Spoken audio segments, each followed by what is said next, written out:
प्रातःकालीन स्नेह वंदन। आप सबको मेरा प्यार भरा नमस्कार। और आप सुन रहे हैं आकाश गंगा स्टोरी बुक और सुनते हैं आज की कहानी। एक खलीफा उमर था, कुछ वर्षों से दुश्मन से युद्ध में लगा हुआ था। 7 वर्ष हो गए थे। अनेक लड़ाइयाँ हुई उनकी, कोई जीत ना हो सकी, कोई निर्णय ना हो सका था। ना उमर जीतता था, ना दुश्मन जीतता था। आखिरी लड़ाई चल रही थी और ऐसा लगता था कि कुछ निर्णायक फैसला हो जाएगा। भरी दोपहरी है, उमर का दांव सफल हो गया है। दुश्मन का घोड़ा गिर गया और वह ज़मीन पर गिर पड़ा। तो उमर ने छलांग लगाई और अपने घोड़े से और उसकी छाती पर सवार हो गया। निकाला भाला उसकी छाती में छेदने को और उस नीचे पड़े दुश्मन ने। मरता आदमी अंतिम कुछ भी कर सकता है। उसने उमर के मुंह पर थूक दिया। एक क्षण जो उमर का भाला उठा था छाती में जाने को ठहर गया, उसके थूकते ही ठहर गया।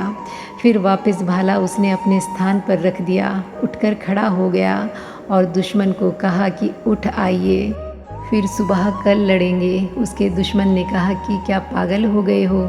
7 वर्षों से इसी की खोज में तुम थे, ऐसे अवसर की, और इसी अवसर की खोज में मैं था। आज तुम्हें मौका मिला है, आज तुम छोड़ते हो मुझे। भाले को घुस जाने दो।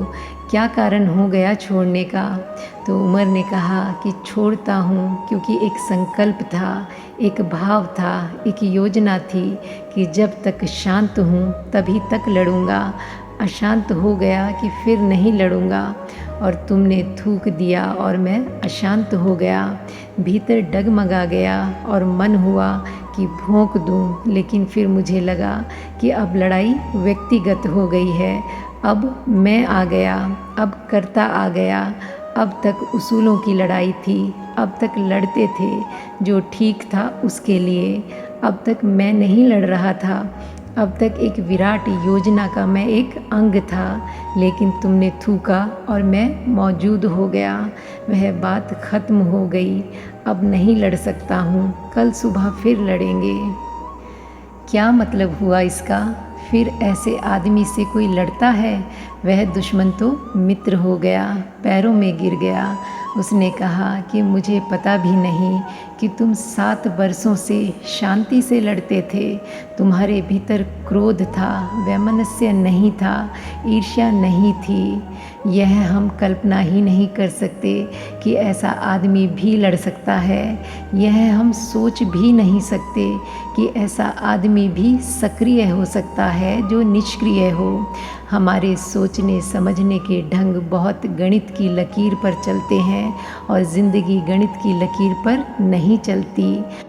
वहाँ एकदम सीधा सीधा कुछ भी नहीं होता, वहाँ बड़ी उल्टी चीज़ें होती हैं। असल में ज़िंदगी की पूरी क्रिया, ज़िंदगी का पूरा रसायन एक विरोध पर खड़ा है। देखा होगा कि बड़े भवन पर मेहराब बना होता है, वह मेहराब कैसे संभला होता है? कभी ख्याल किया है? दोनों तरफ की विरोधी ईंटें दबाव डालती हैं एक दूसरे पर और मेहराब संभला रह जाता है। उस मेहराब को कोई नीचे से खंभा नहीं लगा हुआ है, लेकिन दोनों तरफ नीचे से आने वाली ईंटें दबाव डाल रही हैं। दोनों में विरोध पैदा किया है और उस विरोध पर पूरे भवन को खड़ा किया हुआ है। जिंदगी का पूरा भवन विरोध पर खड़ा है।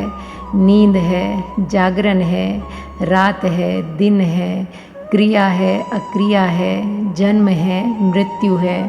वह जन्म और मृत्यु ही जीवन के मेहराब के 2 विरोधी छोर हैं, जिनके दबाव से ज़िंदगी खड़ी है। उधर जन्म है और उधर मौत है। दोनों उल्टी चीज़ें हैं। हम कभी नहीं पूछते कि जो जन्मता है वह कैसे जाता है। जन्म और मृत्यु 2 विपरीत अवस्थाएं हैं, लेकिन हम कहते हैं कि जो जन्मता है वह मरेगा ही, क्योंकि जन्म एक छोर है तो उससे उल्टा छोर भी होना चाहिए, अन्यथा यह मेहराब ना बनेगी। जिंदगी का उजाला अंधेरे पर खड़ा है। अंधेरा ना हो तो उजाला नहीं होगा, और रात दिन पर खड़ी है।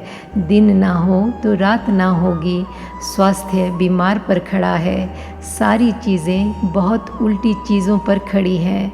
सारी ज़िंदगी उल्टे दबाव से बना हुआ मेहराब है। और इसलिए जो निष्क्रिय हो जाता है भीतर, वह बाहर बड़ी सक्रियता को उपलब्ध हो जाता है।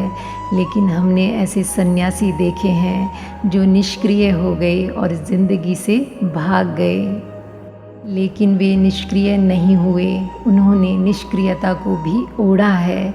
वे अगर निष्क्रिय हो गए तो फिर क्रिया से भाग नहीं जाते। क्रिया से सिर्फ वे ही भागते हैं जो क्रिया से अधिक डरते हैं। क्रिया से वे ही भागते हैं जिनकी निष्क्रियता झूठी है। जिनकी निष्क्रियता सच्ची है, उन्हें क्रिया का भय खत्म हो जाता है। क्रिया का तूफान चलता रहेगा और उनके भीतर कोई फ़र्क पड़ने वाला नहीं है। लेकिन जो डरते हैं कि क्रिया चली और उनकी निष्क्रियता टूटी, उनकी निष्क्रियता थोती है, थोथी गई है। शांत आदमी कहीं नहीं भागता, सिर्फ अशांत भागते हैं।